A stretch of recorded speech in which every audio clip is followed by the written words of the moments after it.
Alright, everybody, welcome back to Friday Night Smackdown. We're on our way to the final pay-per-view before WrestleMania, No Way Out, as we have John Cena shown entering the building. He will be basically confronting Zack Ryder. He asked for this opportunity, supposedly, to confront Mr. Ryder, who has made it very clear he wants a shot at the World Heavyweight Championship. We also have Drew McIntyre and Mark Henry will fight in our main event in order to get a spot in the Elimination Chamber #1 Contenders match at No Way Out for SmackDown. And then the actual opening of the show is another 10-bell salute to Dusty, because Dusty he's one of the greats. He deserves it. And our opening match will be his son, Goldust, and Cole Cabana teaming up to take on Eric Rowan, Luke Harper of the Wyatt family. As our first match. And in the 81B, pretty good performances by both men. The Intercontinental Champion and Goldust retain. They win with a power slam by Goldust onto Eric Rowan, picking up the much-needed win. And after that, Bray Wyatt tries to attack Goldust, but Goldust gets the better of him, sends him off. Bray Wyatt scurrying up to the back with his family. And Goldust makes an official challenge, saying that he wants to fight Bray Wyatt at No Way Out to prove this old dog has a little more fight left in him. That's pretty much all for that. And next we see, holy shit, I'm trying to see who did what there. Pretty nothing match as the Child Protective Agency is talking to the fans about how Nonverbal Pie was assaulted, even though he's only, I forget how old he said he is. They still act like, they need to make a change. They need to save all the children. That's when Hunico and Lord Tensei come up, tell them that they're fucking cringe and that no one gives a shit. And literally no one cared. Hunico did a masterful job of improvising with the crowd, funnily enough. That's when the tag team champions come up. They said that they thought what happened to Nonverbal Pie by Randy Orton was very rude, disrespectful, and hurting the business, and they got a problem. They could take it up with them. And that's what they do on our next match here. In the 78B, Corona. Perfect Fortunes defeat Hunico and Lord Tensei when Hunico gets hit with the Dream Street zigzag combo. Pretty decent performances from these two for mid-carders. Hunico's not suited to his gimmick. I think I wrote that down. We gotta change his gimmick. Something good. I like having guys that I can know to just kind of job out, give them wins on superstars, keep momentum there, keep them happy, but, jobbers nonetheless, And then we have a pretty kind of crappy women's bout, but given, there's not a lot of experience here, does make sense as, this match is for the #1 contendership of the Divas title to women who have never won the title. Two members of the Coven, Jade Page and Melissa, tried to kind of do the things, but somehow Sarah Del Rey, the women's wrestling legend, hit the shock Royal Butterfly Suplex to pick up the win. She's the new #1 contender going in to No Way Out. Speaking of that, the Divas champion is watching this, and she's doing, kind of spook on the monitor. AJ is like, "You're overrated, bitch. You suck. Sarah Del Rey will fucking destroy you in the wrestling ring.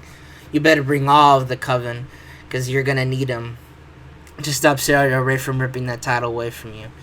She walks away, and Astra just kind of does a weird head tilt thing, because, spooky shit is spooky shit. Next, we see Drew McIntyre. We see Mark Henry sitting there, and then Drew McIntyre walks into the room, and followed up, they kind of chit-chat. They are going to be partners tonight when their opponents, Tyson Kidd and David Hart Smith, also going to be there. They come in and say that, they want a good, clean fight. They want to make sure. They want to get into Elimination Chamber with them best men. And Mark Henry calls them little bitches.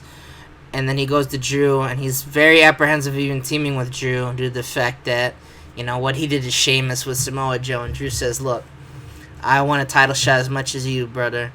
So we're going to get this thing going." And I can't remember if the main event... No, we have another squash match as Minoru Suzuki beats the fuck out of Bo Dallas for 5 minutes, because that's always fun.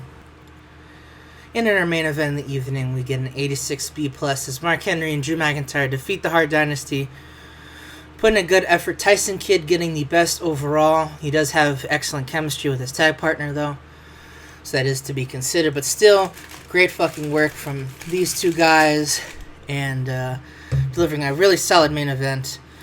But after the match, very out of breath for some reason. Maybe it is Corona.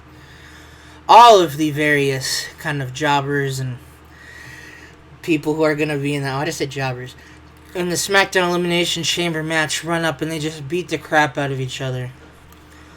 It starts with Drew hitting a Claymore kick onto Mark Henry. Sheamus and Alberto come down to beat him up. They quickly beat each other up. 4 men in the Elimination Chamber match, all beating the crap out of each other, because why the hell not? And then we have the confrontation. John Cena's in the ring as we come back to commercial break. Zack Ryder comes down to the ring. And John Cena is just judging him with his eyes. And Zack Ryder, not phased at all. Not phased at all. But it's not really like a cockiness and phase. It's just he doesn't really give a shit. And he's like, bro, you're the definition of cringe. You come out here every week with this whole mentality that's just stupid, trying to become the best in the world. It's like, so what, was hustle, loyalty, respect all a gimmick, and this the real you? Because I don't think that at all. I think it's the opposite. Mr. Hustle, Mr. Loyalty, Mr. Respect, that's the real John Cena. This is a fake John Cena. What you're looking at right now might not be the cleanest, might not be the most well-respected, but damn it, this is what Zack Ryder's all about. I'm just looking at a fake. John just keeps looking him up and down. And Zack goes, when I hit you right and square in the jaw, bro, I knew for a second. I know for a fact. God, I wish I could talk. That I could beat you, bro. Put that title on the line, no way out. Give me that match. And I'll go right to WrestleMania. And then nothing you can do about it, bro. John Cena stops and he sighs and looks Zack up, looks Zack down, and he holds the gold up and he hits Zack Ryder with it right in the face. Zack kind of quickly recovers and they start to brawl out. John hits an attitude adjustment. Zack got a good punch at John again, and like his nose, a little blood trickles down from it. John again in shock. And he looks at the belt, and he nods his head. It's official. Fuck me, man. Sorry, a lot of editing to do in the show. 90A, it is what it is. The main event kind of disappointed, but I figured it would kind of do that.